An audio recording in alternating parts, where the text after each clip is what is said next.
హైదరాబాద్లోని రిచ్ ఏరియాలో హైఫై అపార్ట్మెంట్లో హైటెక్ వ్యభిచారం ఆ ముఠా గుట్టు రట్టయింది. గౌలిదొట్టిలోని టీఎన్జీఓస్ కాలనీలో మాధవపూర్ ఎస్ఓటీ పోలీసులు ఆకస్మిక దాడులు నిర్వహించారు. విదేశీ యువతను డ్రాప్ చేసి వ్యభిచారం చేసిన ముఠాను పట్టుకున్నారు. 9 మంది ఆఫ్రికా యువతలను సైతం అదుపులోకి తీసుకున్నారు.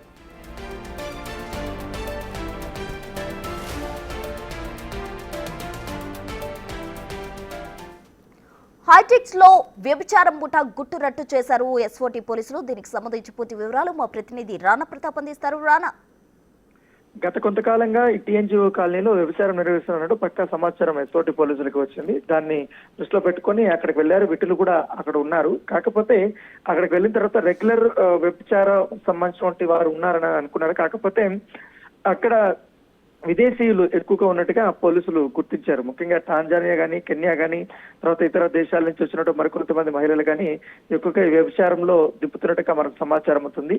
ఆయా దేశాల్లో ఎక్కువగా కొంతమంది మోడల్స్ గా ఉన్నటువంటి వారు, తర్వాత కొంచెం ఆర్థిక పరిస్థితుల వల్ల ఇబ్బందులు పడుతున్నట్టు వారిని అందరినీ కూడా గుర్తించి ఇండియాకి తీసుకొని వచ్చారు. తీసుకొచ్చిన తర్వాత ఈ దేశంలోని పలు ముఖ్యంగా నగరాల్లోకి తీసుకెళ్లారు. ఢిల్లీ కానీ, అలాగే ముంబై కానీ, ఇటు హైదరాబాద్ లో కూడా ఇవన్నీ కూడా తీసుకొచ్చారు. సో వాళ్ళందరినీ కూడా ఇవాళ అరెస్ట్ చేసినప్పుడు నేపథ్యం కాబట్టి వాళ్ళందరి నేపథ్యం అంతా కూడా కనుక్కున్నారు. వాళ్ళ యొక్క డీటెయిల్స్ అంతా కూడా తీసుకొని ఈ మొత్తం ఈ వ్యవహారంతా నడిపిస్తున్నటువంటి వ్యక్తి ఎవరైతున్నారో ఆ వ్యక్తి కోసం గాలింపు చర్యలు చేపట్టినటువంటి నేపథ్యం కనబడుతుంది.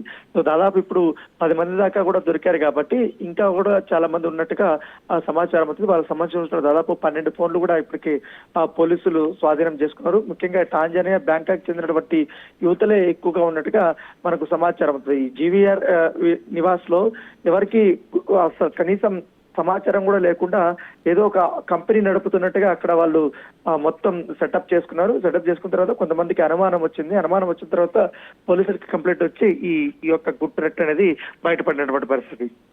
Right, thanks Rana.